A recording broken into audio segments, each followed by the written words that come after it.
everyone. So the next two games for the Los Angeles Lakers are against the Utah Jazz and the Dallas Mavericks, and it's coming off of a back-to-back. So obviously the Lakers are on a 2-game win streak, want to continue to ride that, want to continue to grow and build on that. Utah Jazz game is an in-season tournament game.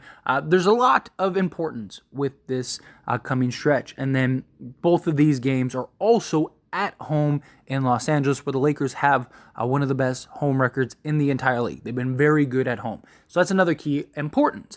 But the Lakers' first game is against the Utah Jazz, which I said, again, is an in-season tournament game. So there is significance on a multitude of ways. Obviously, 3-game winning streak.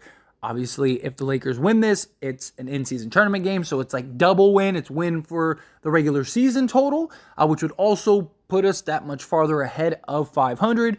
But it would also basically lock us in to being the 1 seed for the next round of the in-season tournament. We would have gone undefeated. That would have been a beautiful thing.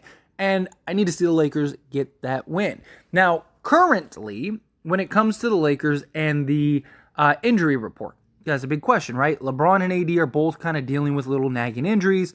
You have Anthony Davis, who's probable, and LeBron James, as well as Jalen Hood-Schifino, are both questionable. LeBron James has that left calf contusion. You saw them working on that in the last game. If you actually watched the game, they showed some footage of just on the sidelines, LeBron getting that calf worked on. Now, LeBron is always questionable on the injury report, so it's hard to kind of weigh when you see the injury report if, hey, that means he's gone or he's not, or he's going to be in or he's going to be out. It's just he's always questionable. It's that the Lakers do that so that way they can take him off or put him on at any point if they want to give him some rest, or if he's feeling a little out of it, whatever. Right? Kind of gives them a way to kind of not play him if need be. But with this back-to-back, with Anthony Davis already dealing with injuries, he looked really good in that Houston game.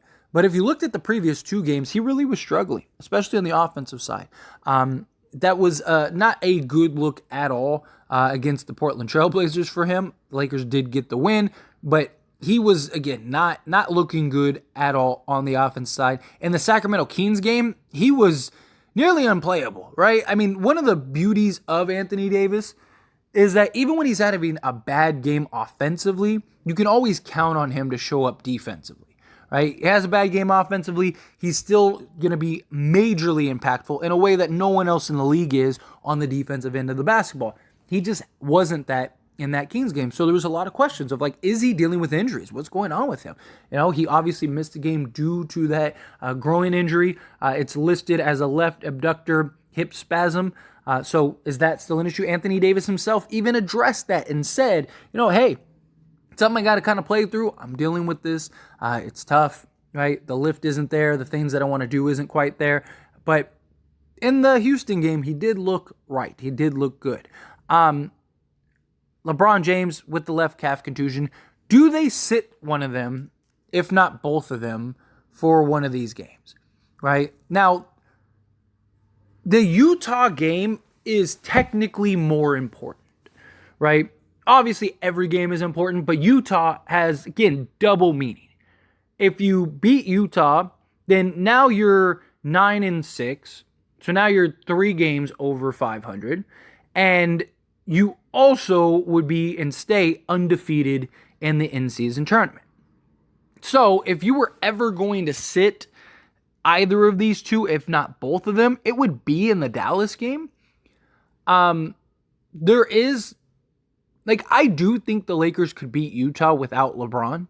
So if they didn't play LeBron against Utah, I think you'd be okay. But personally, I think you have to play both of them against Utah. If the Lakers are serious about trying to win the in-season tournament, right? If the Lakers are full on, let's go get this in-season tournament win, then I think they both have to play for that game. But if they're kind of like, hey, if we win it, we win it. If we don't, we don't. Not a big deal. Then I fully expect one of them to maybe sit in that Utah game because that is more winnable, most likely, than the Dallas game. Right? You got to deal with Luka. You got to deal with Kyrie. My hope, also fingers crossed, is that Jared Vanderbilt returns for that Dallas game. Jared Vanderbilt is still ruled out. but he has been ramping up. He is expected to return. My hope is that he's back for that Dallas game, that he sits out the Jazz game, and then he'll be back to take on Dallas, because we could use him. Have him and Cam Reddish match up against Luka and Kyrie, I think would be massive.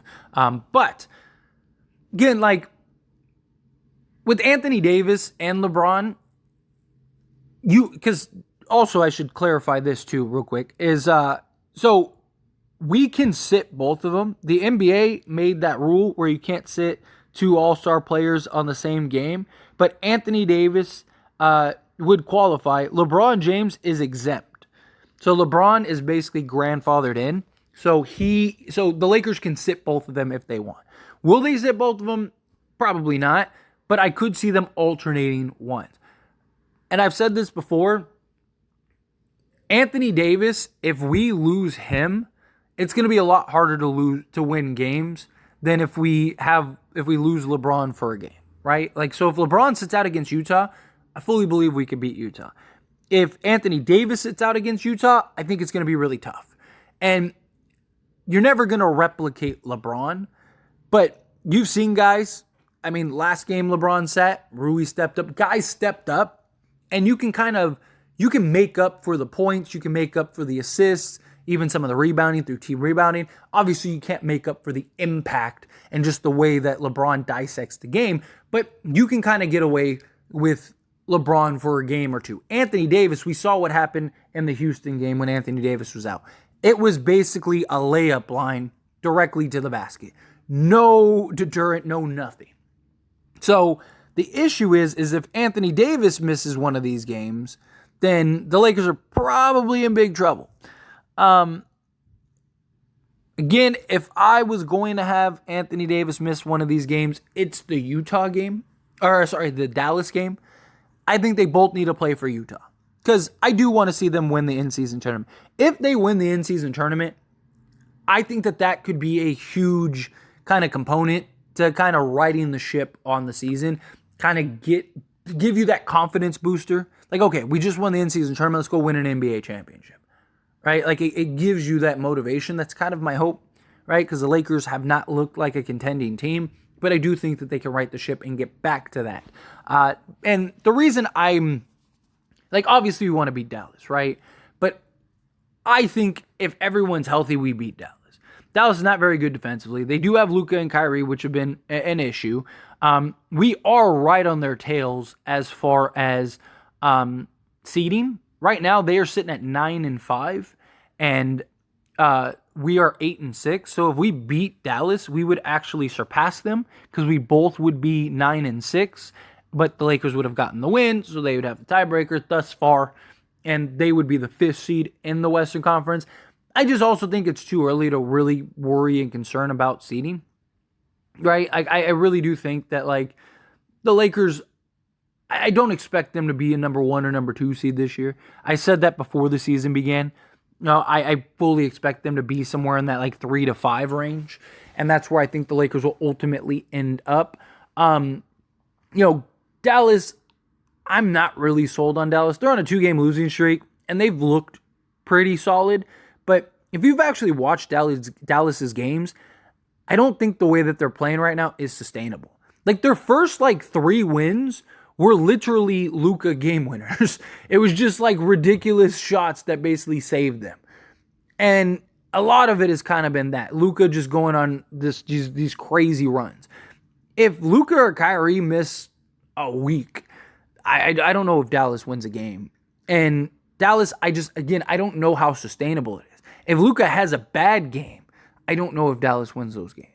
Right? Like, Dallas, they don't look like a team that I expect to continue winning at a high level. And so I'm not really personally, again, this is just my personal thoughts, I'm not really worried about having to compete with Dallas in the standings. So if you're going to sit one of them, I think you sit the Dallas game, you play them both the Jazz game, you sit both, if not one of them, for the Mavs game, and you try to figure it out from there. That would be kind of my approach. That's what I would expect. Now, obviously, LeBron, he wants to play as many games as he possibly can. Anthony Davis, too. The real issue is that they have to play at least 65 games. if Anthony Davis plays 65 games, he's going to win the Defensive Player of the Year. He's been far and away thus far the best defensive player. I mean, it's not even close. Not even close. How good Anthony Davis has been defensively compared to everyone else in the league. So if Anthony Davis plays at least 65 games, the Lakers, or Anthony Davis wins the Defensive Player of the Year. LeBron James, he is playing like an MVP level type player. I mean, he is absolutely, if LeBron James plays, I actually think if LeBron plays like 58 to 60 games, I think they'll give him the MVP. Because, I mean, it would just be a great story. He actually would have earned it and deserved it. It's not one of those things where it's like, oh, he was, just average and they just gifted him the MVP. No, he's playing the level. I mean, he's averaging nearly 27 points, 8 rebounds, 6 assists on almost 60% shooting. Guy's been unbelievable, right? So they both need to kind of stay in that like 65 game range. And it's early. This would be if you missed the Dallas game, it'd be the 16th game of the season. So I don't know. It's an interesting thought, right? It's a very interesting thought. But anyway, as always, this is a discussion, so I pass the question to you. Let me know your thoughts and opinions down in the comments below. What do you think? How do you feel? Do you think one of them end up missing one of these games? Which game would you have them miss? Would you do something like maybe LeBron misses the first game? Maybe he plays the second. Maybe AD misses that second game. Maybe they alternate them. Hopefully, again, Jared Vanderbilt's back for that Dallas game. I would love that. But let me know your thoughts and opinions down in the comments below.